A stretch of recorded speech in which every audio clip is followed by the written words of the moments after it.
Why do women feel the need to take responsibility and leadership in everything nowadays? We're going to talk about why men have let women down. It's you, men. You stopped doing it. And we need to do something about it.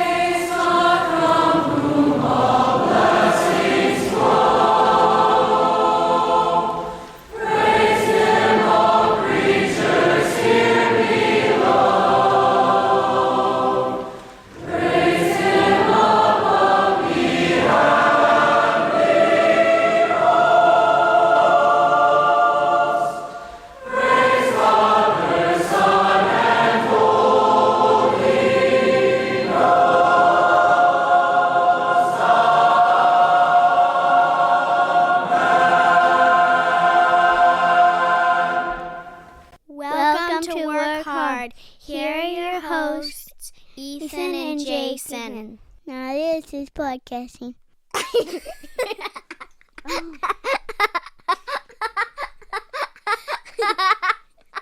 Hello, this is the disclaimer. We are not pastors, doctors, lawyers, accountants.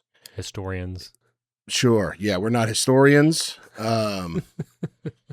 Now, I guess that's important to say. We're not representative of anybody, and this podcast is targeted to 18 to 30-year-old men. So if you don't fall into that category, it may be that you won't like this podcast very much. You're not going to like it. So just turn it off. Or at least just listen and understand. If you listen. We're happy for you to listen.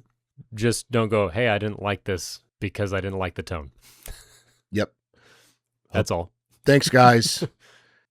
Now is time. Now is the time. Now is the time. We've done this. This is the hardest intro we've ever done. This is take 5 on the intro. We're doing this for you, so you don't have to sit through a bad intro. Anyway, yeah. Let's get right into the topic. Let's get right into the topic. Okay, let's skip over all of it. Yeah, especially after that teasing and. Why do women suck? The real topic. The real topic is, why did guys suck? I think that's kind of the angle I'm going to take today. Yeah, no, that's the main point. Yeah. As teased last week, if you listen to last week's episode, it kind of bleeds into this one, or at least some of the stuff we talked about at the very end. Yeah. We were talking about how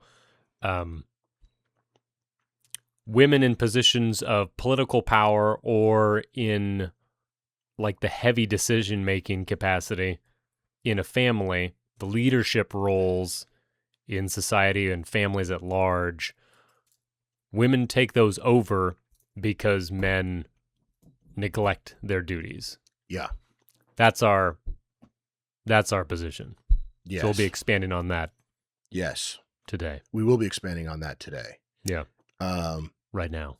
At this exact moment. Hope you guys are ready. Buckle up. Buckle up. Do we have any announcements at the top? We've got stickers now. Oh, yes. Our first order of stickers.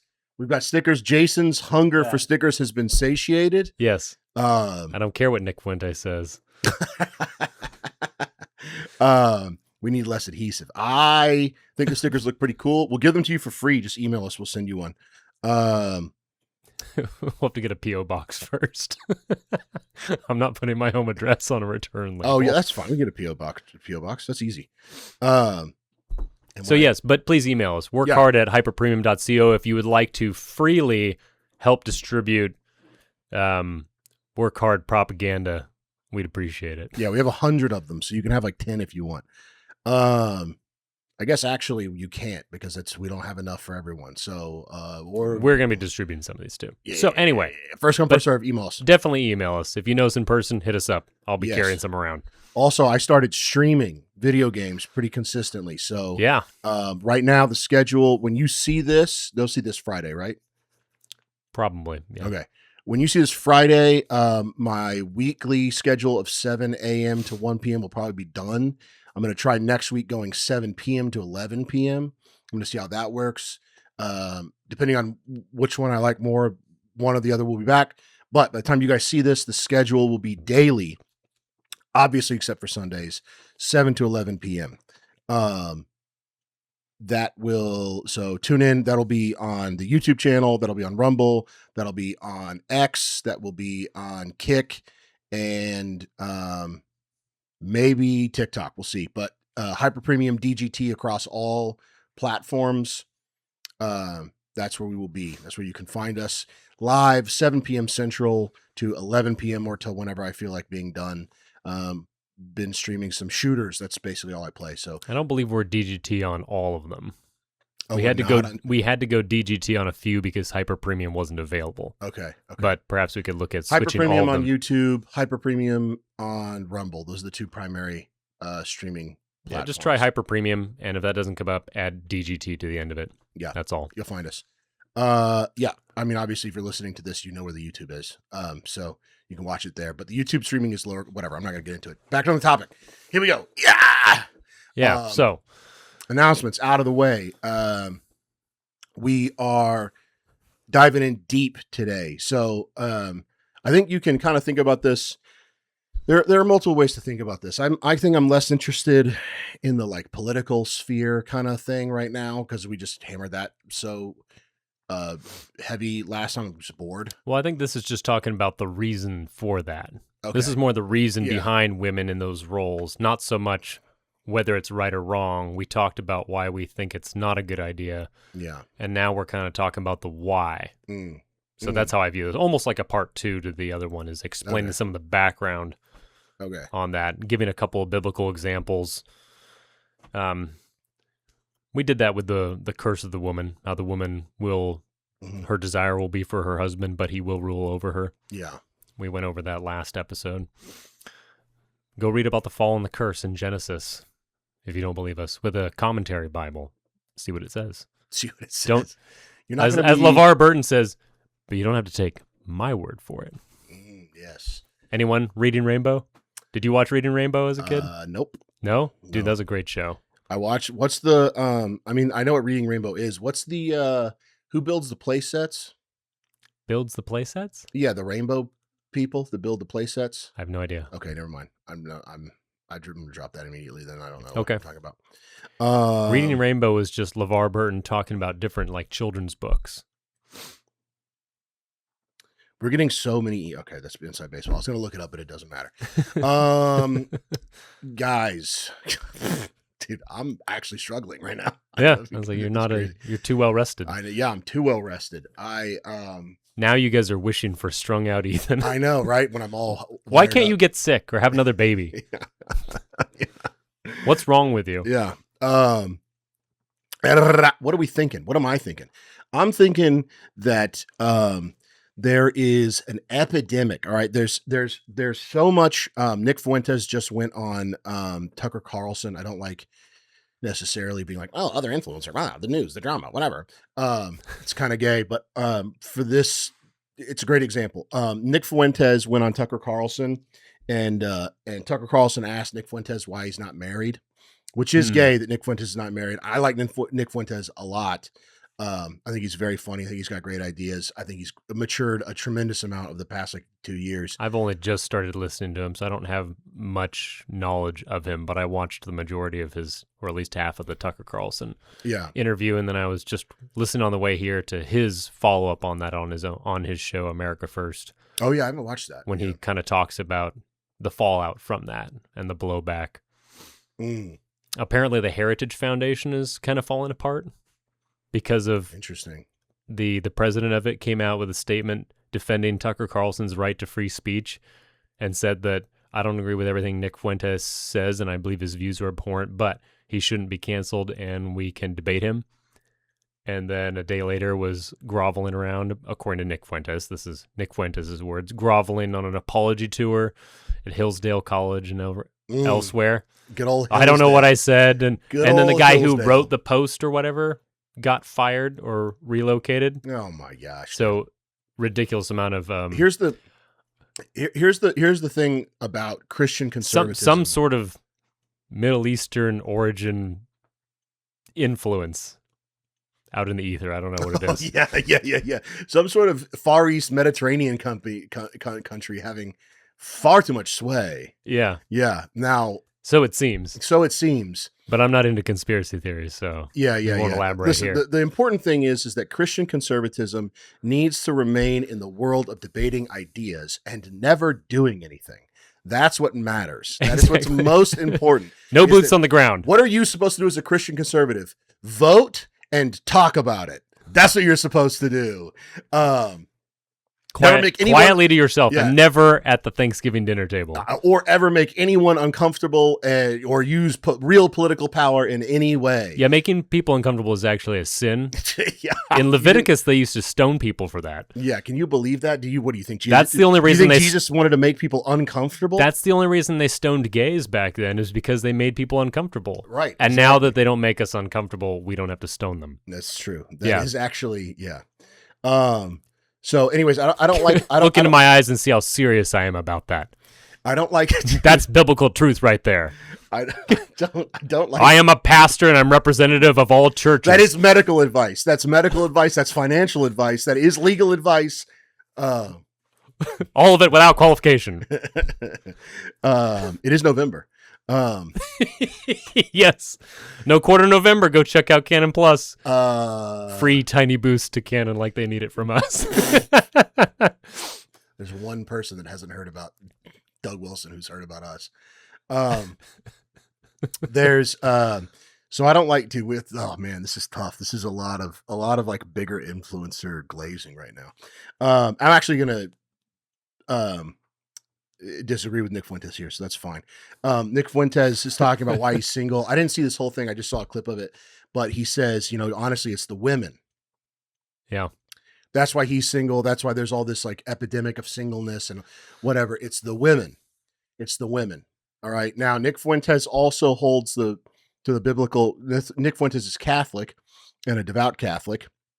But he holds to the biblical view that women shouldn't be in these positions of leadership, and that girls should more often than not be silent, and all the things that the Bible talks about with women. And then at the same time wants to put the blame of women's failures squarely on women. Now, here's the problem. Women either have agency or they do not. Women don't, that you cannot say women don't get to enjoy the benefits of having responsibility in life, but then also have to suffer all the consequences of having responsibility in life. Right. So you're saying that the feminist lie is that women are all powerful and they don't need men, but then it's also simultaneously all men's fault. Right. That they are oppressed. Right. And the conservative movement has the reverse of that idea. Just flipped it. Exact reverse. They argue both. Yeah. Both points oppositely. Yeah. Exactly. Yeah. That women aren't being led. That women shouldn't have any, that women have no real power, and it is also their fault. Yeah. So we're saying that male feminists have made it. They've abandoned women as a whole, as a generality. Male feminists, those who propagate feminism, are saying, you are fully powerful. We're enabling you. We are empowering you to go out and do everything that men do. You don't need us. Yeah. And so they are abandoning wholesale women and their responsibility to protect women and to love women and to lead women. And so they push them out there and go, you're for the streets. Mm-hmm. Well, that's downhill from here. But I'm talking about maybe the original male feminists who were, helping with women's suffrage and all that back in the good old days. Yeah. Yeah. So I think here's the point that I want to make here is that the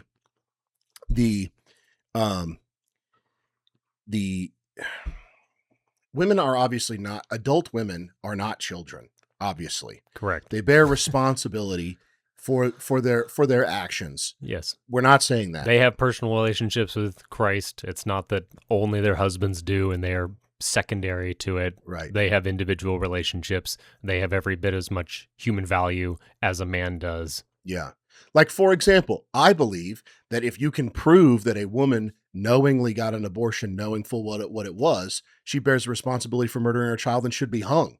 I believe that. Now, I also believe that there is a series of drastic failures on the account of whatever men are in her life to protect her that brought her to that place. And those men should probably, I don't know if you can prove that in some sort of legal way, but if you could, those men should also be a party to that murder. Like the man or hung themselves. Yeah, like the man recently who murdered his pregnant girlfriend because she refused to get an abortion. Yes. Yeah, like.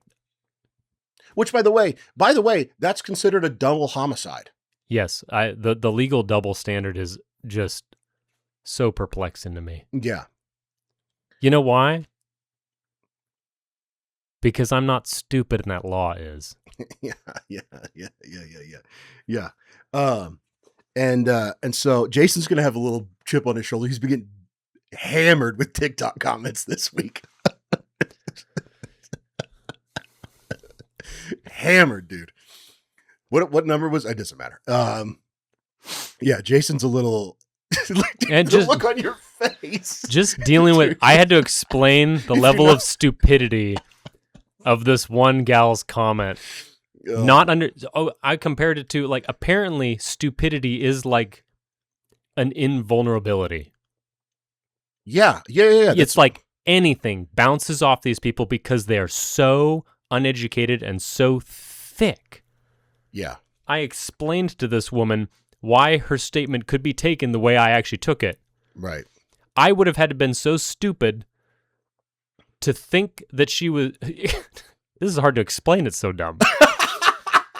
This comment said, this woman said, I had my 15th abortion this month. Yeah.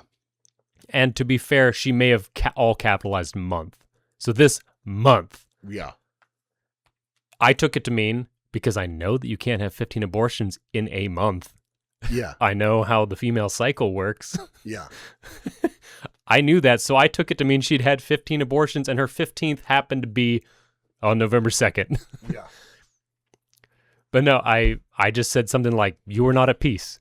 Right. And she goes, LMFAO, you fell for it. Women can't have 15 abortions in a month. You don't know anything about women's bodies. Yeah. She goes, and the best part of this was she owned herself. She goes, this is one of the easiest ways to differentiate people who don't know what they're talking about. Yeah. I was like you with grammar? Yeah. You can't understand that I took that as the logical way. Right. You gave me such a... You're like, oh, the 1,000 abortions this month, you know? Yeah. Your number wasn't high enough for me to think you were exaggerating. I thought you'd actually had 15 abortions. Yeah. Yeah, that's so... But I was like, I think you meant to say in this month. And she goes, no, I knew what I wrote and I meant to say it. Yeah. Stay out of women's affairs. Stay out of women's affairs, yeah. Which, by the way, it's not women's affairs. Is the child you killed a male child? Yeah, this seems like a male problem. This feels like such an old argument. I'm dumbfounded that people keep saying that it's like it's my body. Now some of them are switching to saying that it's nothing has the right to use my body. Yes, it does. Some of them, yeah, exactly. You put it there. Yeah, you put it there. And if somebody else put it there against your will, I'm sorry, that's tragic. Right, that's also 1% of them. It's 1% of them, and also it's tragic, and I am sorry, and that does suck, and my heart does go out to you. Murdering the kid does not rectify the evil that was done upon you. Right. And actually, 80% of women that get abortions come to regret it. I would imagine the other 20% do regret it and can't admit that in order to avoid the emotional pain of it. They're just drinking too heavily. Yeah, they're drinking too heavily. Yeah, they're doing whatever they have to do to numb the pain. The overwhelming majority of women that get abortions, whatever, take a hike. They all regret it. They all hate it. They're not happy and they're not at peace. They killed their child. They all lament that. And so if you think that due to a rape originated pregnancy, the thing that's going to make you feel better is having your child sucked out of you by a vacuum, you're wrong. Sorry.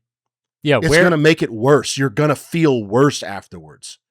Do not repay evil with evil. Yeah. Evil was done to you. Don't go and do another heinous crime to quote unquote fix it. Yeah, but what is that? It doesn't fix it. What did the kid do? He it didn't doesn't do anything. It doesn't unrape you either. Right.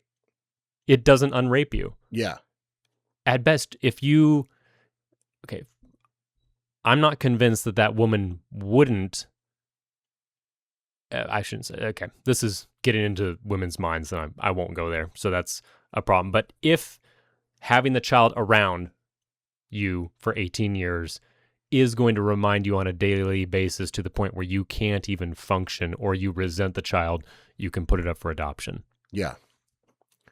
Yeah, and this is one of this is like one of the great arguments for abortion that's crazy to me, which is that like, well, the life he would have had to have lived is awful because he would have gone up for adoption or he would have been mentally challenged or whatever. Yeah. And to that I say, there's a fantastic meme that's like a liberal hugging a young orphan. It's like, oh, I'm so sorry you have to go through this. If it was up to me, we would have just killed you.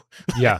Yeah. Like, what are you talking about? Yeah. What are we talking about? Are you insane, progressives? Yeah. And so this is why now. Well, I think this shows how miserable their lives are, that they think that Death. everyone's life is going to be that miserable if they have anything but a billionaire for a father. Right. Right. They're like 99% of us are going to have crappy lives, so we might as well kill as many of our offspring as possible because there's no hope. Yeah, and so this is I try not to reveal too often which political issues actually make me emotional, and this is one of them. It made me emotional before I was a father. Now that I am a father, I can't talk about it, how it makes me feel. But listen, the abortion issue is the single most retarded. It's insane that conservatives have given any ground on this. Like when you have someone standing up and going, well, what if I was raped? Then you should have the balls. And again, men, this is men. This is what we're talking about here. Men should have the balls to go, what if you were raped? What about it? Yeah. Finish your sentence. Yeah. Yeah. Finish your sentence. There's an episode. I forget who was on the podcast. It's Joe Rogan talking to somebody. I can't remember who. And he's talking about, that issue. What if he's like, and Joe Rogan's getting all upset. If my daughter gets raped, I'm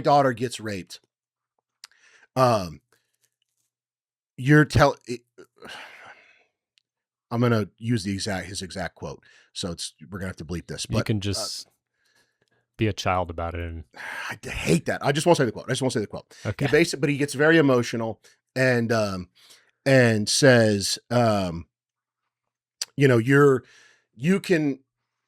you're going to do that. I can't participate in this system where you're going to make my daughter carry a child that's a victim of a rape to whatever. And to that, I would say, dude, so your answer is to kill your grandchild?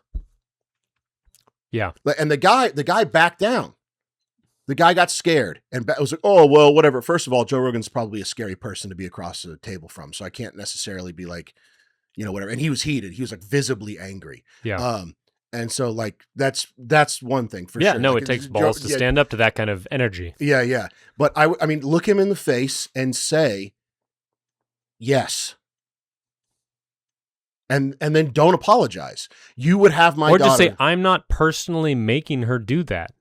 The rapist did. Yeah. It's like, nobody's making her do it. We're just saying you can't commit another crime. Right. So you're asking the wrong question. You're going to force her? Like the Handmaid's Tale? Right. Yeah, exactly. Yeah. As if we're deliberately raping women and forcing them to carry to term. Right. Like, what kind of insane argument is that? Yeah. But also, by the way, just because I really hate giving people any ground, and I don't think it's a good idea at this point in the discourse, especially with these people, if you come to me and you say, you're going to force me to have a child, I'll go, yes. If I have to strap you to a medical bed to stop you from aborting the baby, to deliver it, yes. If I have to put you under arrest to stop you from attempting a murder, yes. Yeah. I will strap you down for 9 months and force you to have the baby. Yes, I will.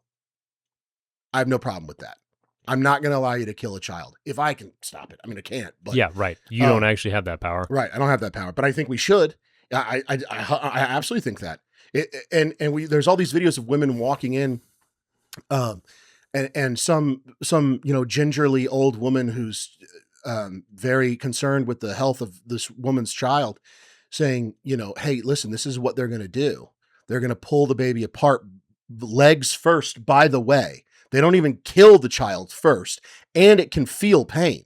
So they pull it apart piece by piece, starting with the legs, and then kill it last.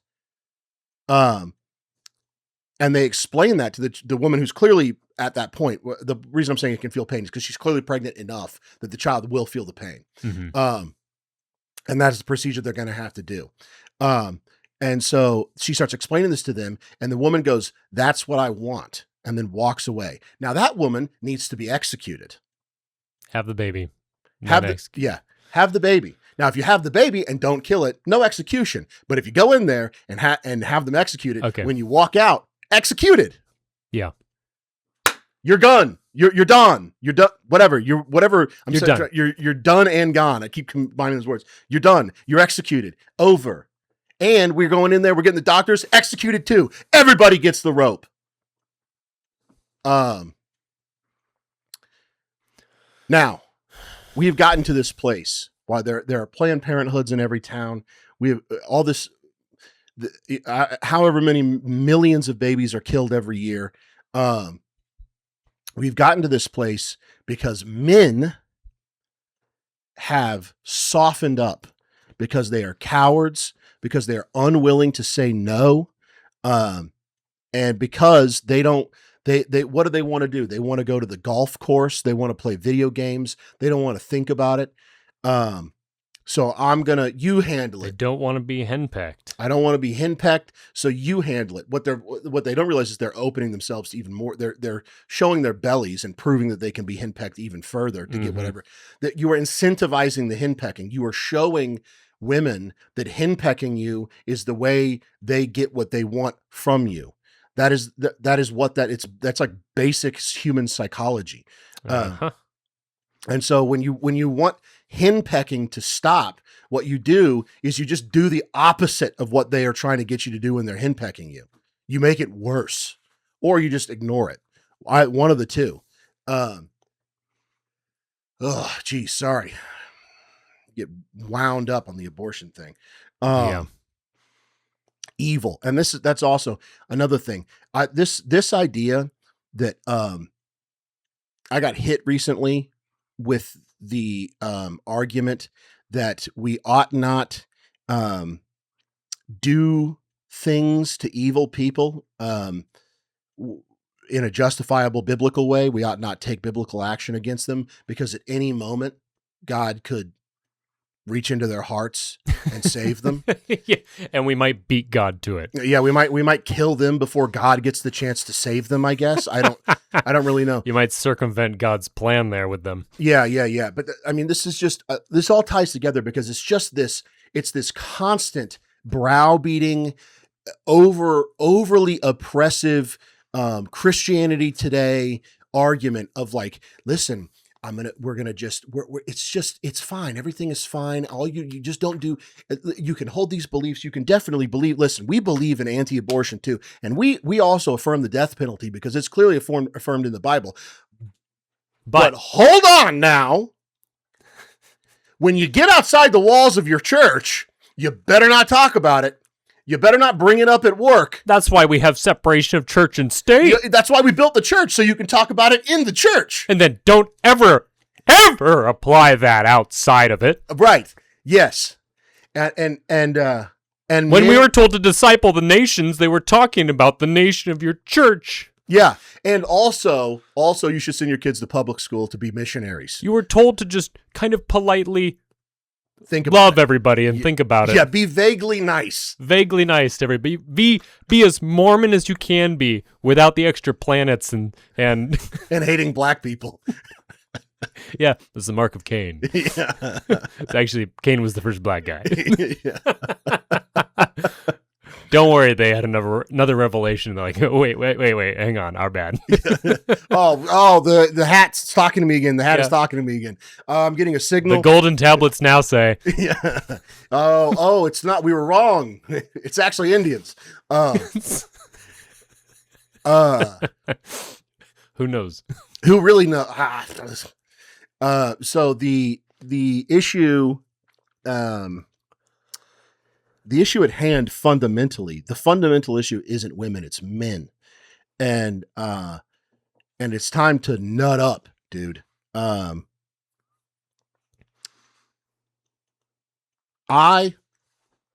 don't like conflict.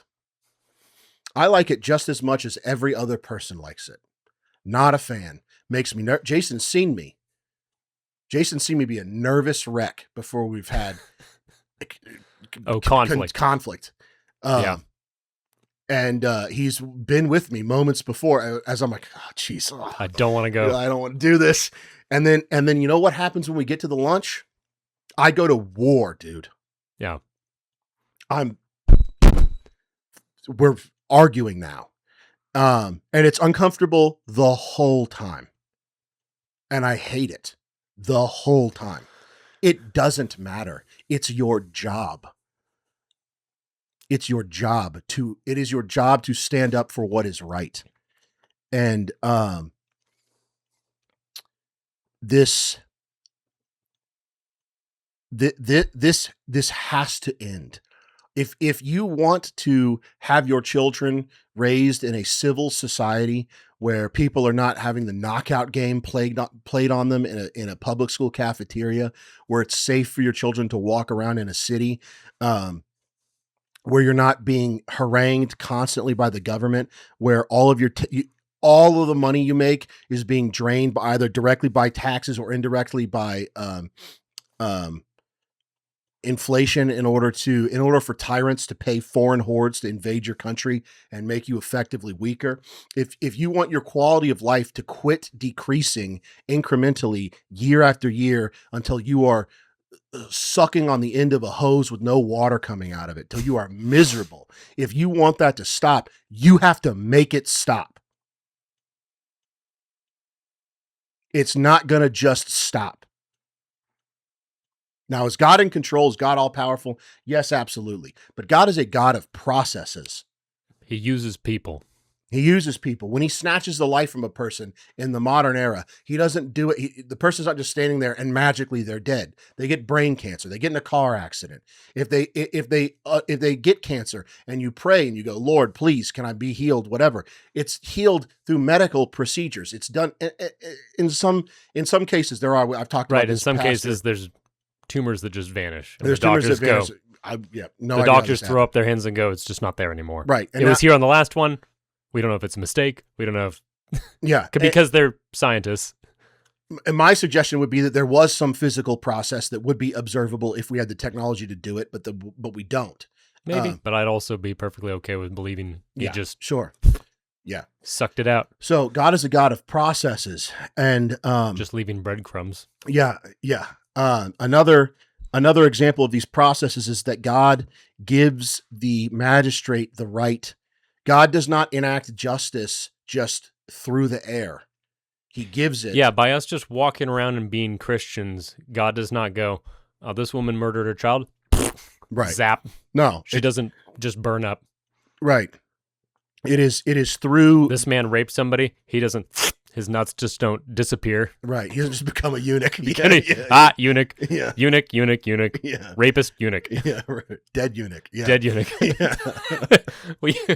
All these dead guys dropping everywhere and they don't have any genitalia. That guy's dead. Check his nuts. He's a rapist. He's a rapist. Yeah. Burn the body. Burn the body. That's exactly what well, we know what to do. We got to burn the body. Yeah. No, that's not what happens, is it? That isn't what happens, is it? No. Civil authority is put into place. Paul talks about this in Romans 13 about the magistrate not bearing the sword in vain. What do you think that means? Yeah. That means there's not executionary squads. No, there's not firing squads outside of God's desire for there to be justice enacted. Right. Properly. Right. So that if you want something to happen, you have to do something about it. And hoping that Just to clarify, we are not talking about vigilantism. We are talking about doing something as in urging running for office, office, or writing letters. We are doing this and advocating for it, putting it out on the internet and hoping it makes a difference. Yeah. There are also legal forms of protest that you can do that make people uncomfortable. Yeah. There's peaceful protests are allowed in the Constitution, the gathering of the people to petition the government to right wrongs. Yeah. That's perfectly legal. There's no and law good. that says you can't just stand in front of. All right. Okay. All right. Okay. I'm just kidding. Yeah. Obviously, there's a gray area with exactly how you gather and where you pray gather. a lot. Just work that out with fear and trembling. Yes. Now, you have to. Something must be done, and I really, what must be done? The primary thing that must be done is that we have to regain political power. We have to actually regain control of these institutions, or make our own and somehow make those more powerful than the ones that exist. That's probably a little bit harder. So, you have to. I've talked about a couple podcasts ago how I'm working with a Democratic super PAC to figure out my local elections and run for office as a Republican. And I've been gathering a lot of great intel from them. They're really helpful. And useful idiots. Useful idiots indeed. And they're very enthusiastic. Bet they are. And so the path here is not Marjorie Taylor Greene. Nancy Mace is not coming to the rescue. Okay? Sorry. It's going to take some boys with some spine getting in there to get something done. All right? And now you might say, why can't Nancy Mace do it? Because Nancy Mace at her heaviest probably weighs 180 pounds and no one's scared of her. All right? The reason why men can get things done when they need to get things done is because there is implied violence in every conversation between men. And so things have to stay at a certain level of decorum or there will be violence. And so that is why women are so willing to get in people's faces and go, because there's no consequence. There's no potential consequence. No one's going to hit them. All right. And if they do, it's a scandal and they know it. Right. And exactly. Then they win too. They win either way. Yeah. So, with men, and this is like I don't like this account, Ho Math. I'm not this guy seems very, it seems like he's pretty dark. He's got somebody hit him hard at some point. He has not recovered. Yeah. He's still on the ground. Yeah. But, he does have a good point, which is that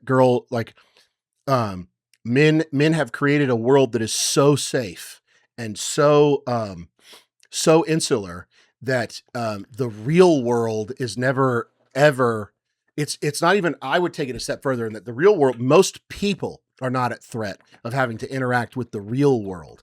Most people interact with this gamified version of the world that is protected by people who are extremely willing, and people, including some women, like maybe 0.5% of women, who are extremely willing to get things done and put their life on the line to ensure security, build businesses, stuff like that. And then you, marketing analyst Stacy, go to your job where your job for real is taking pictures and dragging them and dropping them in a box. That's your job. You think that's the real world? You think if all men disappeared tomorrow, your job would be to take digital glitter and put it on digital pictures in Canva?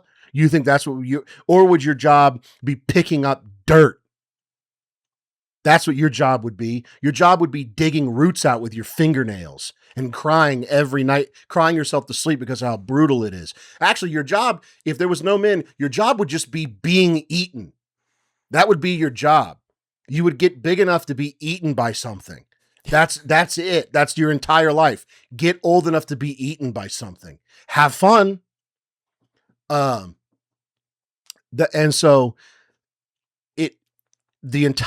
why does it have to be men that get things done? Because it is men that get things done. It is men that get things done. When something gets built, go take a tally. How many girls are there swinging hammers? How many girls are 150 feet in the air tied to a rafter with a welding machine that could explode, sweating, eating beans and rice for lunch? Again, I refer you to the book No Apologies by Anthony Esselin, which talks about why civilizations depend on the strength of men. Yeah. How they're built almost exclusively by men. Yeah. Who digs canals? Who digs enormous subway station tunnels? Who builds skyscrapers? It's all men. Yeah. And I say that only the very, very slightest hyperbolic tinge to it. And I say all. How many, let's look this up. I can't wait to be a producer. How many men died building? Hey, Jared, would you look that up for us? Pull it up, Jamie. Yeah, pull that up, Jamie. Yeah, exactly.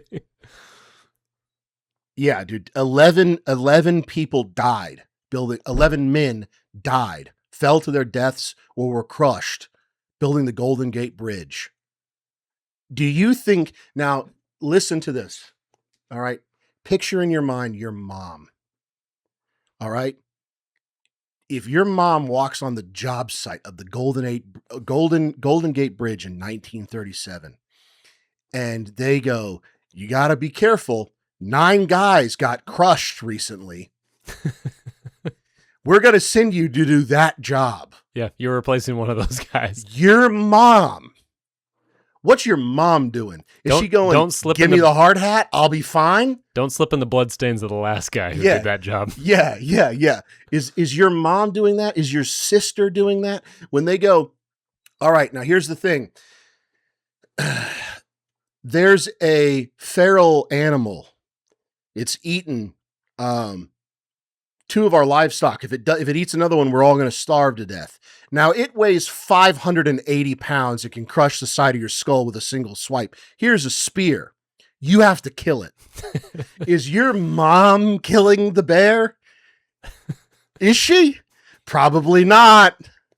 Was your mom at the Battle of Bastogne dug into like rock hard earth that took 7 hours to dig a foxhole big enough to cover you, and put branches over the top so that when the screaming memes from the Germans came in and exploded in the treetops and sent splinters of wood coming down like arrows and molten bits of metal down on top of you, and you couldn't possibly cover from your knees down, you just had to protect your vital organs? Was your mom at the Battle of Bastogne? Yeah, look up the the tunnel diggers. I forgot what they're called in the Battle of the Somme. These guys that are digging tunnels that are just wide enough for them to pull themselves through. They're like a mile long, and they'll accidentally dig into the tunnels of the Germans and then kill each other with shovels on their bellies. Is your mom going to do that? Is your little sister going to do that? And now I've heard the argument, well, if men didn't exist, then we wouldn't have to fight wars. Oh, that's cool. Have you ever had 12 women in a room before? Have you ever had 12 women try to plan something? You'd be like, peacetime? What's that? Yeah. They're not picking flowers. They're going, this stupid does this whenever. That's what they're doing. All right. And so men, and not to mention, if you're trying to move, let's say you're trying to build the town hall or whatever, you're trying to build a village, it's going to take 4 men to move, strap up the tree and drag it or whatever. I don't know how many men it takes to do that, but he'll take 80 women to do it. 4x, 10x the amount of manpower gets wasted doing something. You think it's just, we could just go on and on and on and on and on about this stuff. It's just, it's ridiculous. Men have a purpose in the world. You have a purpose in the world. You cannot be replaced by women. You cannot, you cannot, and it's extremely tempting to say, you deal with it. I don't want to think about this. Yeah, I think this comes across really easily in marriages in just day-to-day decision making. Yeah. In stuff that's not all that big a deal. Yeah.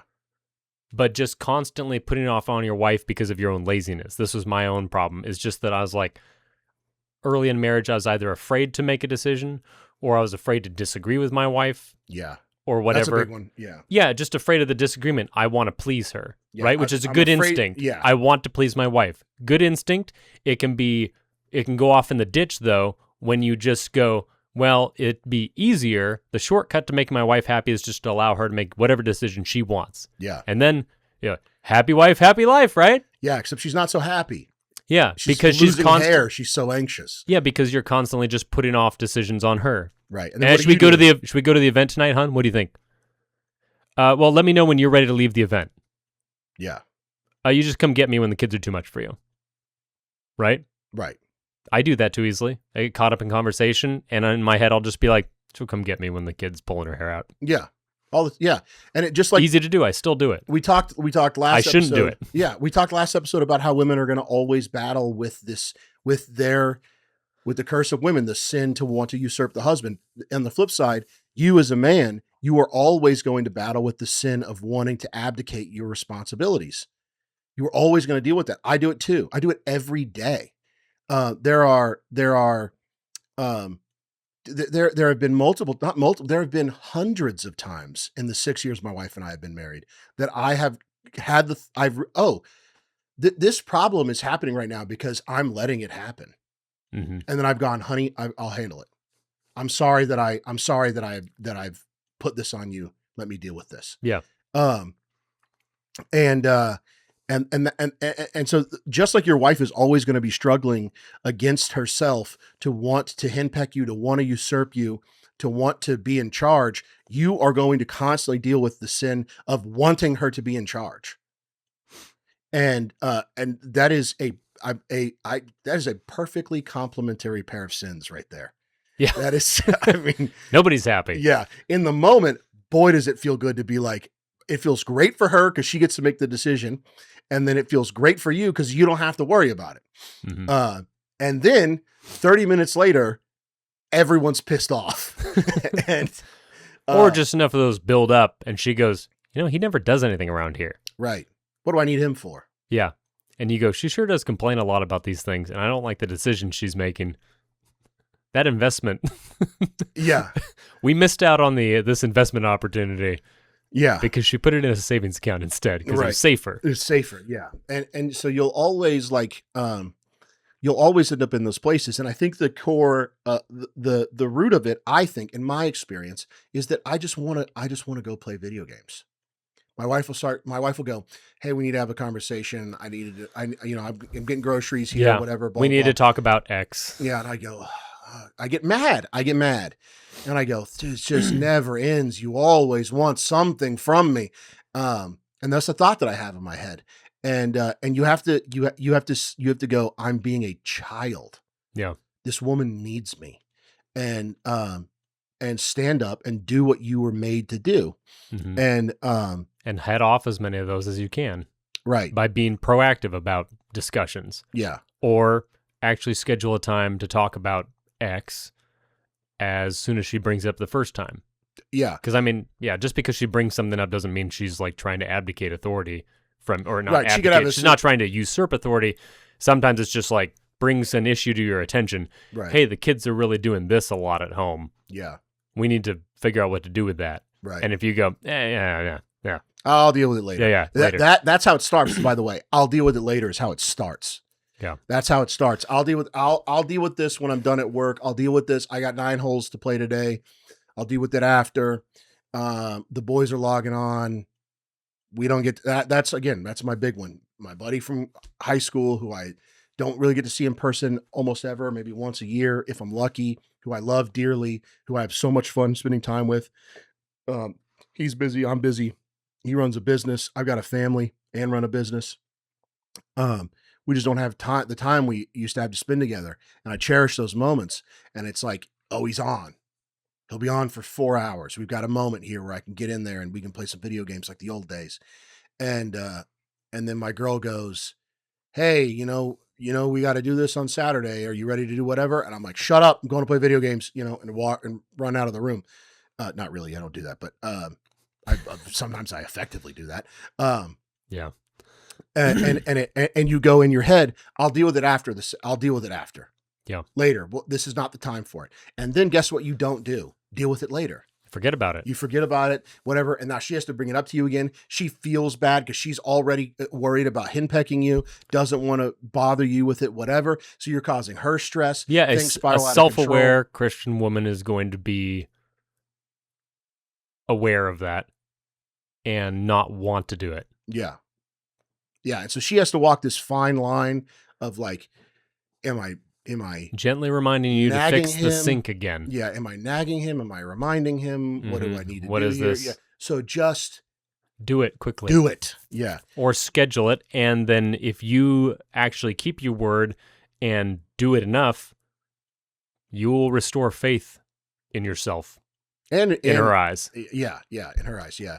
Yeah, absolutely. And she won't worry as much. Right. Yeah. So it's just, listen, this problem of women comes down to men. All right. There's 10% of the female population now has a OnlyFans account. I think that number is inflated. I just don't believe that. But a substantial population, it does seem like there's an infinity number of every day my Instagram feed tries to give me some sort of new online thought that I'm supposed to be enraptured by or whatever.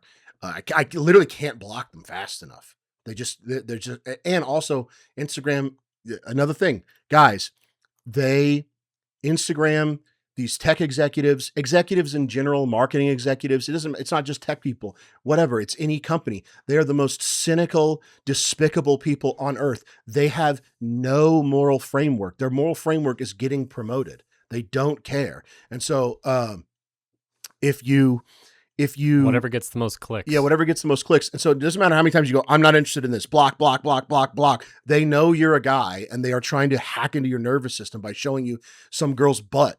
And so it will never end. And so that's a caveat, but whatever. The moral failing of men does not stop at just women having authority that they shouldn't be expected to have, by the way. It's not, the argument I want to make isn't that, oh, these women need to not, whatever. It's that, why are we doing this to them? Why are we doing this to these women? Yeah. Why are we abandoning them? Why are we abandoning them to themselves? They have to fight for themselves. Marjorie Taylor Greene feels the need to run for office. Why? Because there's no one there to do it. She shouldn't have to do it. Why is she the one going on podcasts talking about running for president because the state of Israel has too much power in the U.S.? Yeah. There should be men doing that. Yeah. Grow up. Grow up and do it. And yes. So it's not Marjorie Taylor Greene's fault. I mean, we've been hammering Marjorie Taylor Greene or whatever, but it's not her fault. And my heart goes out to her. And if she runs for president, I might even vote for her. Not really. It's a joke, but Jason just didn't laugh. So it occurred to me that you guys didn't realize I'm not going to do that. But it's not she shouldn't have to do that. She shouldn't have this sense of, well, if no one else will do it, I will. I'll do it. Yeah, I'll do it. So here's a biblical, my favorite biblical example in Judges 4. Deborah was a prophetess, and she was judging Israel at that time. Then she sent and called for Barak, the son of Abinoam from Kedesh in Naphtali, and said to him, quote, "Has not the Lord God of Israel commanded, go and deploy troops at Mount Tabor? Take with you 10,000 men of the sons of Naphtali and of the sons of Zebulun. And against you I will deploy Sisera, the commander of Jabin's army, with his chariots and his multitude at the river Kishon, and I will deliver him into your hand." And Barak, bold man that he was, said to her, "If you will go with me, then I will go. But if you will not go with me, I will not go." Yeah. So she said, "I will surely go with you. Nevertheless, there will be no glory for you in the journey you are taking, for the Lord will sell Sisera into the hand of a woman." And he did. Sisera ran from the battle when his army was routed and he tried to take shelter in this tent of some woman. And the woman tricked him, was like, yeah, come here, I'll hide you under this rug, gave you some milk to drink or whatever. And he went and fell asleep because he was exhausted, and she took a tent peg and a hammer, a mallet, and just drove it through his temple and killed him. R.I.P., dude. That's what you get. That's what you get for abdicating. Yeah. There will be no glory for you. For running. Yeah. For going, could you please come with me, Deborah? Yeah, please. I'd be happy to be wrong in my interpretation of this, but I don't see any other way to look at this other than Jabin is a coward, or sorry, not Jabin, Barak is a coward and wants Deborah to go with him as like a token, I guess, of God's approval. He doesn't just take her word for it. He's like, well, you got to come with me. Yeah. It just seems like or cowardice like a to me. Or something. Who knows? But yeah, and so it just to bring it back to the point about OnlyFans thing, because it's not just the issue of authority that we're talking about here. Why do these women feel compelled to use their bodies in a sinful way to provide for themselves? Where are the men to provide for them? And you might go, well, if why should I be compelled to provide for a girl who's had sex with a bunch of different guys? She's a hoe, whatever, blah, blah, blah, blah. Well, dude, if we just cut that off at the head, part of the problem is it's not that generation of guys doing. Right. Yeah, that's true. It's their parents and their grandparents who did this over generations Right. of teaching these women sexual liberation and all that. Yeah. And so that the guys, this is the way you can behave just as men do. Don't worry, you can get abortions. You can have birth control up the wazoo of any color and stripe. And you don't actually have to have the burden of children. You can just have as much sex as you want and in any form that you want. And that's all good. And it'll make you happy. Yeah. And you can make a lot of money. Young men and women are unfortunately suffering at the hands of men older than them who have abdicated. But that's kind of the point I was going to make, was that these women, how do you cut that off at the head? You have fathers. That's how you cut that off at the head. I would be, there's a fantastic video of a gentleman who I don't know much about him. He makes some very funny videos, but I would imagine, just from my little bits of exposure I've had to him, I think he's either a very excellent troll, which is totally possible, or he's just for real has some despicable things to say, which is, I mean, whatever. I don't care if you just want to say despicable things. It's your prerogative. Enjoy hell. It's also a joke. Yeah. He won't. Yeah. He actually seems, he's on our, whatever. I'm not going to go into it. It doesn't matter. Anyways, he's got this, he goes on Omegle. Do you know what Omegle is? No, I don't. Omegle is this video chat roulette thing where you have, there's your video and then there's their video. It's a webcam. They can see you, you can see them, and there's a chat log and they can hear you talk, whatever. Yeah. But then you press a button, it just goes next to the next person. Okay. And then you just sit there all night or all day or whatever. Next, hey, what's going on? Whatever, you have a conversation. Now, almost universally, it's just dudes, exposing themselves. Okay. To women? Yeah, trying to. Yes, that's the idea. Okay. But there's also regular people on there just being silly, having a silly time. Okay. And I could see that. Yeah. And so goodness. This guy's on there having a silly time, and he comes across, he goes clicking, and there's two young women that come up with a thing, and he's doing this, he's pretending to be like a therapist. Like that's the gimmick he's got. Yeah. In this particular instance, he's got a bunch, but this one is, I'm a therapist. Yeah. And so he's talking to this girl, and he goes, okay, so what's going on? Tell me and she's like, well, I'm having trouble sleeping, and sometimes I feel like I shouldn't be doing something, even though I think it's okay.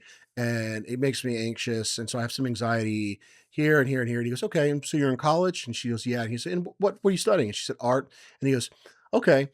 So tell me, how's your relationship with your father?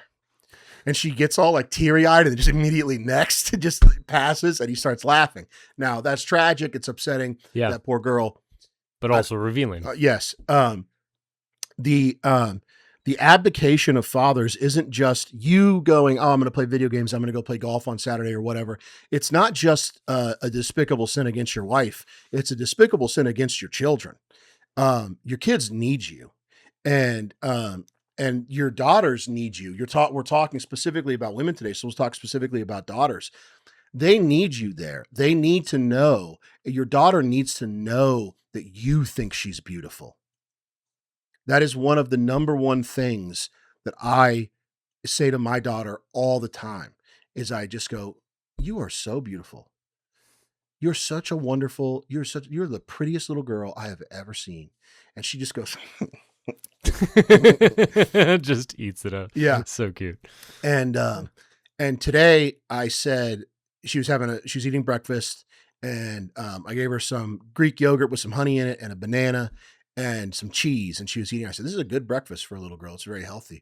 And I said, it'll make you very big and make you very strong, because I'm thinking about it like a guy. And then I was like, oh, in my head, I'm like, oh yeah. And I said, and it'll make you very pretty. And then I turned around and I said, do you want to be strong or do you want to be pretty? And she said, I want to be pretty. And I said, well, you are very pretty. And women who grow up with that in their lives are not at risk of starting an OnlyFans. They don't need to go out and find approval. Strange that we'll call them pretty. Right. They don't need to do that. They have men in their lives who have built into them this idea that they are beautiful. And they are worth something. And they don't have to go out and prove that to anyone, including themselves. And so the abdication of fatherhood is a massive, massive, massive problem. I've talked about this on the show, my firsthand witness of women who have fathers in the home. Their parents are still married, but they're having intercourse with multiple partners a night at college, in public areas, at a party. Mm-hmm. Or they're just having they're having normal, I said in air quotes, normal casual sex. Maybe multiple partners a year, multiple partners, whatever. They've got a boyfriend, they break up with him, they have a new boyfriend, they're having sex the entire time. This is despicable, awful, sad behavior. And it is occurring because the father failed. That is why it's occurring.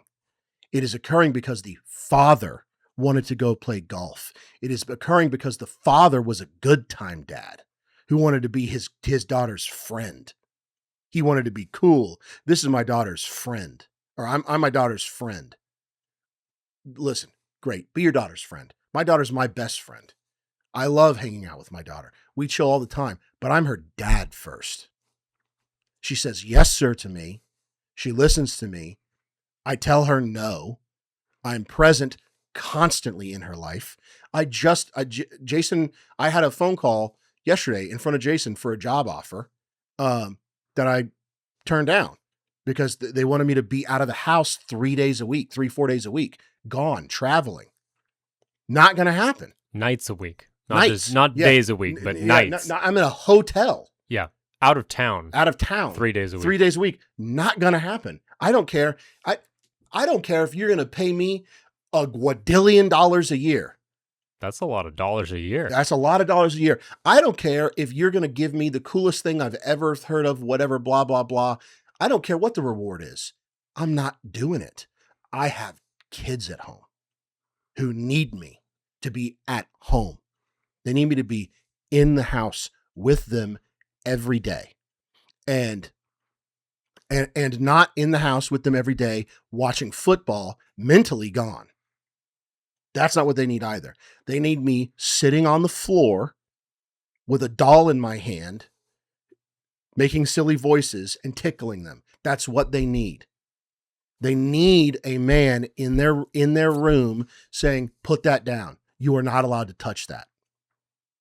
They need hugs from their father. They need to go play on the swing with their father. They need to understand that their father loves them. That's what they need to know. There's even thinking about this, there's a very beautiful little quote, which is, and I don't even know who said it, which is that when you read a book to your child, you think that you're showing them this book with pretty pictures in it, but what you're actually doing is that you're showing them that stories have a beginning and an end, and that there's narrative structure, and that on each page the story continues, and time is linear and it moves forward. But what you're actually showing them,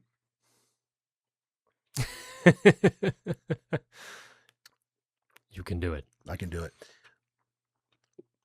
What you're actually showing them is that mommy loves you.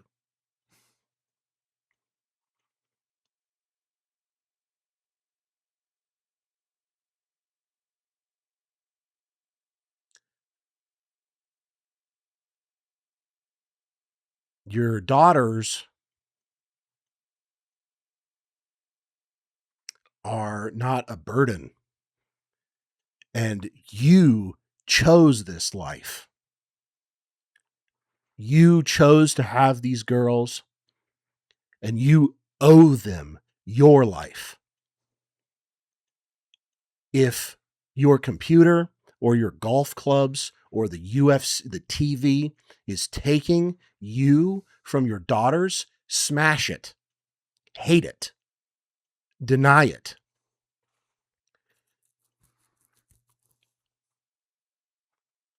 Your daughters need to know that they are beautiful and that you love them and that they have value. And if you won't teach them that, then they will try to learn it somewhere else. And you will have an OnlyFans daughter.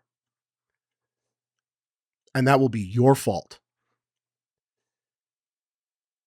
The second half of that is that your daughters need you to protect them. There are wolves around every corner.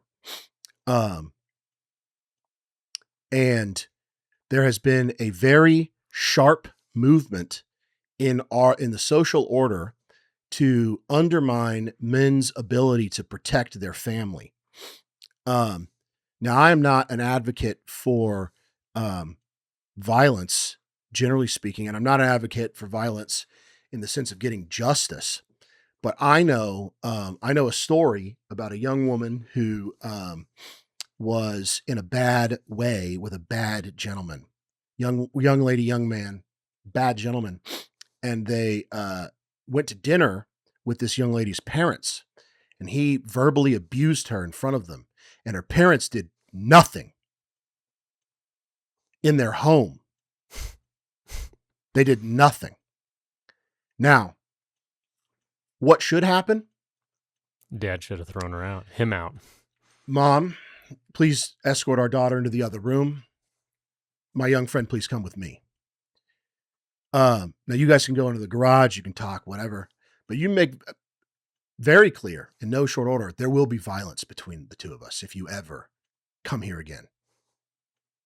Ever. If you do not rapidly remove yourself from this situation, delete my daughter's phone number, forget everything you know about her, and go away. If you don't do that in the next few minutes, and mean it, be very serious, there will be violence right now. Leave. That is not there. Violence in the sense of justice. That's God's world, and it is all God's world. But he's clearly given that to the magistrate. Violence in the name of protection, immediate protection now. You can't wait for the magistrate. You are the dad. You do it. If somebody breaks into your home and is going to attempt to harm you or your family, you are well within your biblical right to dispatch that person or harm them to stop them from harming you or your family. Yeah. It is the exact same thing. There is a fox in the hen house, and it is time to get an axe. This person needs to be dispatched. You need to protect your family. And you go, oh, well, if I hit him or whatever, go to jail, dude. Just go to jail. Do what you have to do. Save your daughter from that relationship. Show her that you actually love her. Yeah. By defending her. Yeah. Not saying shove a steak knife into him right at the table. Yeah, Say, certainly. give him the opportunity to leave. Right. Yeah. You can fire some warning shots, but, and so you should be emotionally, the people around you who you're in charge of protecting, your wife, your family, your children, they need to know that you are emotionally and physically capable of intense violence. They need to know that you're capable of that. They don't need to know that, dad's going to pop off, whatever. They need to also, what they need to experience is this serenity, this stoic masculinity that's always calm, that's always gentle, that's always loving, that's always firm. But they also need to know that right underneath that is a for real ape. Yeah. A nuclear reaction ready to happen. Yeah. With the right trigger. Yeah. Yeah, absolutely. And so, and pointed in the right direction, of course. Yeah, of course. For their defense. So, if you are... That you will get your legs eaten off by the raccoons first. Yeah, absolutely. Yeah. Should a horde of raccoons come to your house. Right. Certainly. And so if your girl or your daughters or whatever see you, whatever, that's not important to say. You get the point. So listen, what's our time? We had a rooster attack, corner one of my daughters, and I went ballistic on this Good. rooster. Good. I ran, punted him away from her, and then chased him around and finally caught him and grabbed him by the throat and throttled him until he was dizzy. And then the screaming of because it was like my kid's rooster. The daughter who was also attacked was like, no, don't kill it. Yeah. I don't want it dead. Yeah. Which is also, hey, but guess who's not been a problem since? That rooster's been the coolest rooster since then. Yeah, exactly. He's the one we all love. Yeah. He learned his lesson. You don't attack the people. We have another rooster who's not learned that lesson, has received way more beatings and still too dumb. Like he's going to end up in the pot. Yeah, for sure. Yeah. I have a 100. But they've seen that. Yeah, exactly. In a non-life threatening way, thank goodness. Yeah. We didn't have to have like a pit bull attack my child. Yeah. My wife's come to my boxing training before. My dog was my 120-pound Rottweiler who needs to understand who's in charge. We got a little puppy and he was all of a sudden not the bottom on the totem pole. So he's getting a little hot to trot and was kind of stepping to me a little bit. Like I'd give him instruction. He just bow up to me a little bit. And I'd be like, what are you doing? Yeah. And so that happened a couple times and we were all outside, swimming and stuff at our house. And he did it to me again. And I had a hose in my hand. So I just threw the hose down and just walked over and body slammed, tackled him to the ground. And he got angry and tried to snap at me. And I put my elbow on his head and pinned his whole body to the ground. I grabbed two of his legs and swept his legs out from underneath him. He tried to bite me and I smashed his head into the ground and pinned him to the ground. And he can't speak English, but I was like, I will destroy you, dude. Do not come at me. He's a gigantic Rottweiler. Yeah. And he is scary. Yeah. And I was like, I will snap your neck instantly. Do not step to me, bro. And my wife was like, Ethan, oh my gosh. And then as soon as I got him pinned, she chilled out. But ever since that happened, Abigail will say things like she's very conscious of bears and panthers. One of mine is very conscious of large wildcats that don't live here. Yeah. Well, there are panthers here actually. Oh, okay.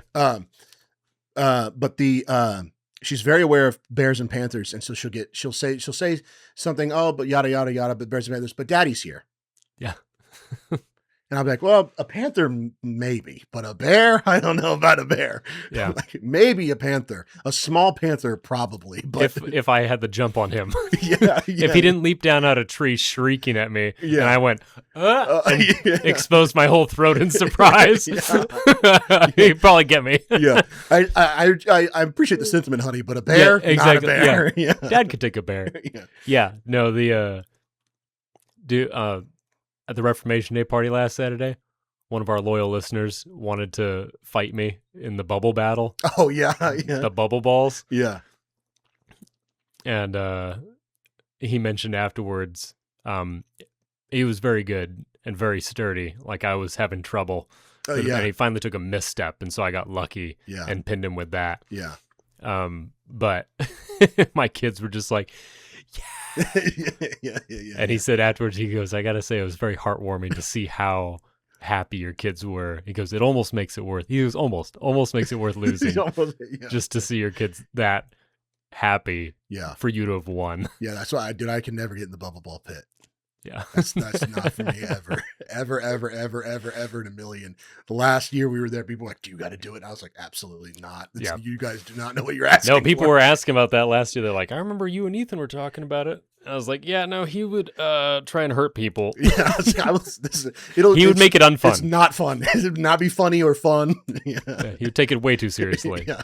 We take it seriously. He takes it even more so. Yeah.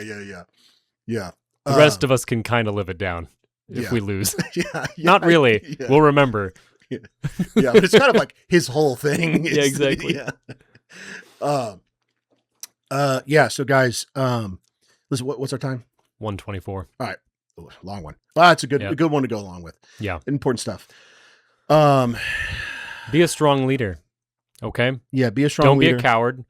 And being brave or being courageous does not mean that you're not fearful.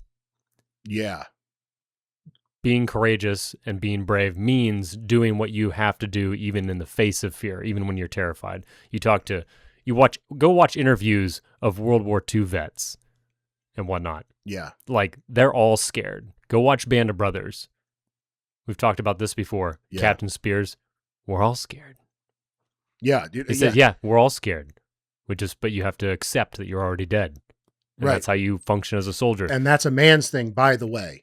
You have compartmentalized that and say, I can't be worried about this to the point of inactivity. Yeah, God made your mind, your psyche capable. Women have complex, interconnected ways of thinking and being that predispose them to neuroses, but also make them phenomenal at taking care of people and keeping track of things and managing a house and loving and connecting and being irreplaceable in that sense. God created men to have boxes, and you can put everything in a man's mind is way more orderly than it will be in a girl's, and it steels our hearts against neuroses. It allows us to take intense bouts of fear and push them to the side in order to stay calm. And I'm screw World War II, dude. I'm terrified all the time. All the time. There's two little girls. Well, I use that as an illustration because you see these guys, the greatest generation of Americans, and and they're saying they seem they seem. It's easy to go, wow, they did that. They must have been fearless. Yeah. No, they weren't. Right. They simply acted. They were courageous. They weren't fearless. Yeah, and I'm not saying forget them as in like that's a bad example. That's not what I mean. I understand. I just wanted to say why I chose them as opposed to now, because you can look to somebody who is those men, which are pretty much all dead now just from old age, are have achieved like an iconic pedestal stature of greatness to the point where they can be idolized. Yeah, and they should be idolized in the right way. Not as an actual idol, not replacing God kind of idol, but you should idolize that kind of manhood of charging into battle in the face of fear and almost certain death as a man in your everyday life. Right. In making little decisions and big decisions, being risky in the right ways, calculated risk, and being bold, even though it's scary. Yeah. And it will always be scary. It literally is never, and I don't know that it will ever, I don't think it gets any better, ever. Doubt it. I think you have times in your life where you don't have to take as many risks or be as bold. And so the Lord permits you rest in that way. But every time you add a child, every time you get a promotion at work, every time somebody asks you to do something, every single time I sparred, It never got better. I was terrified every single time, and it never improved. And professional fighters talk about that all the time. They talk about that every single fight since I started fighting when I was a kid has been just as terrifying the night before, no matter what. Every single night you do not sleep. Every single night you can't eat. Every single night leading up to it on the walk-in. It never gets better. Public speakers, comedians getting up in front are terrified. Yeah, Shane Gillis talks about that. Yeah, just being nervous. He's being, it's never, him and his boy are talking about like you would think that eventually it would not be scary, but it was like, it's scary every time. And they're like, no matter how many people it is, like it's at a bar, at a club, you get up in front of everybody. It's as scary as 50,000 people in an arena. Like it's always scary. And so it will never not be scary. It's not an excuse. It's not an excuse to not do it. You have to do it. God made you a man for a reason. Okay, you have purpose and you have agency. Use it. Don't neglect your gifts.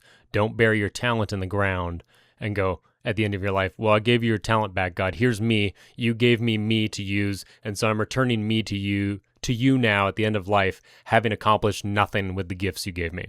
Yeah. I'm an empty vessel, as empty as I was when you first made me. Yeah, there are 100 people that listen to this show now, and that's a little less embarrassing than it was when we started out with this.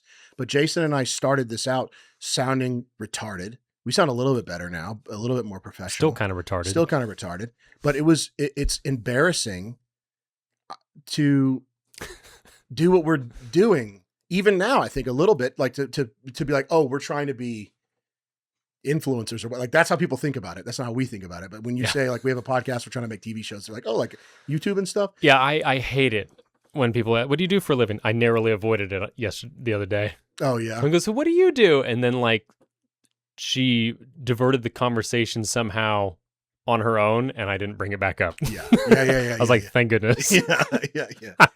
But it doesn't mean we're not going to do it. It doesn't mean we're not going to put ourselves out there. Like it just is what it is. So, yeah. Moonshot, high risk, high payoff, baby. Yeah. Nut up, guys. Yeah. Get serious.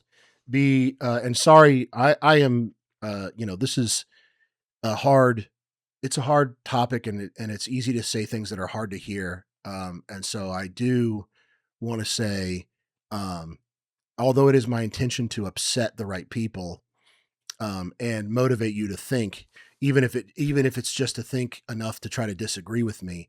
I don't want people to be more upset than they have to be. So just take a breath, chill out. I would imagine, whatever, it doesn't matter. But yeah, so guys, just listen, be a man, all right? Just be a man. The world desperately, desperately, desperately needs men. In general, but specifically right now, dude, there are so few men willing to take. There's a gap in the market. I've been wanting to bring this up for forever, and I've been looking for the right, so you'll just forgive me for extending this, but I saw on LinkedIn the other day, which I probably will never get on LinkedIn again if I can help it. But this person was bragging about the behavior of either themselves or I can't remember what the context was, but they posted a screenshot of a texting conversation between a hiring manager and a potential employee.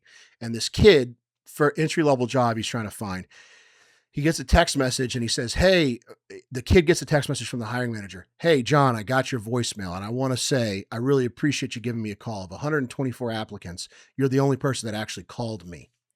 So what I'm going to do here is I'm going to go ahead and send you to the recruiter for the screening call. Now, brother, the job is an entry-level job for sales. The job is calling people. The job is cold calling people. Yeah. All right. 124 people apply. One guy cold calls you. And your move, your big sign of like, you did it, bud. That's awesome. That's great. Is sending him through to the HR recruiting call. Your thing is to give him step one. Of the 124 people that applied to that, 70 of those people are also going to get that step, and they didn't make the phone call. Be a man. You have 124 applicants. You get a kid that calls you. 123 other people don't call you. Go ahead and just skip it all. Hire the kid. Take a little risk, brother. And that's not even a little risk. He's the only person who's demonstrated he's even somewhat capable of actually doing the job. Yeah. That's all the job is calling people. And he did it.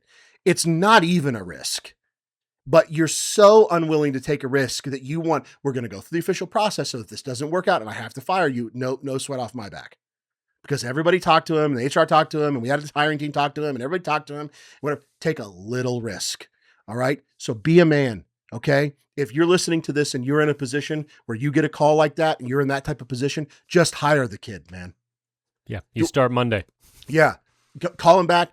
First of all, don't text him. Call him back and go, hey, John, really appreciate the call. 124 people applied. You're the only one that called. You start Monday. I don't need to even interview you. I get it. Okay. Do something like that. All right. Demonstrate to the next round of men. What do you think that communicates to that young man if you call him and he doesn't really get any further than everyone else who didn't really try? What do you think that communicates to him? That he should keep trying that hard, or that he should just put in the minimal level of effort like everyone else? All right. Call him back, hire him.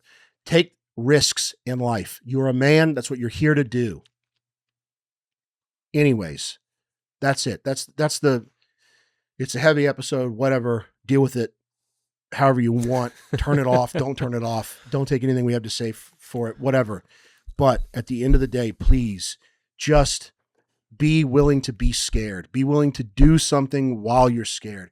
Don't back down. Don't back down from women. Don't back down from other men. Don't back down from your kids. And stand up against reality for everyone that you've been charged with. Anyways, we love you guys. Please, if you're a young man, find a wife. Have some babies with that wife. Take those children to church. Catechize them. Raise them in the fear and admonition of the Lord. Do not create more weak-kneed men and OnlyFans girls. Be present in your house, mentally, emotionally, spiritually, physically. Be present. Stand up to women around you. Tell them no. Deploy the hand, baby. Be silent, woman. All right? That's the weapon. Be silent, woman. Some lady at work hit her with the be silent woman. She spazzes out. Now she looks like a retard in front of everybody and should be silent. It's a win-win. All right? Like her getting punched. Yeah. What will actually happen is you'll go be silent, woman. She'll spaz. You get fired. But do it. Get fired. Who cares? Who cares? Get fired. Anyways, we're out. Love you guys. We're praying for you. See you next week. Bye-bye.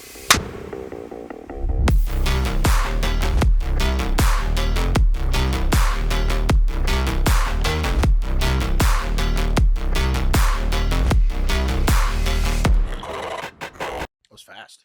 For real this time. For real this time. Here we are. Here we go.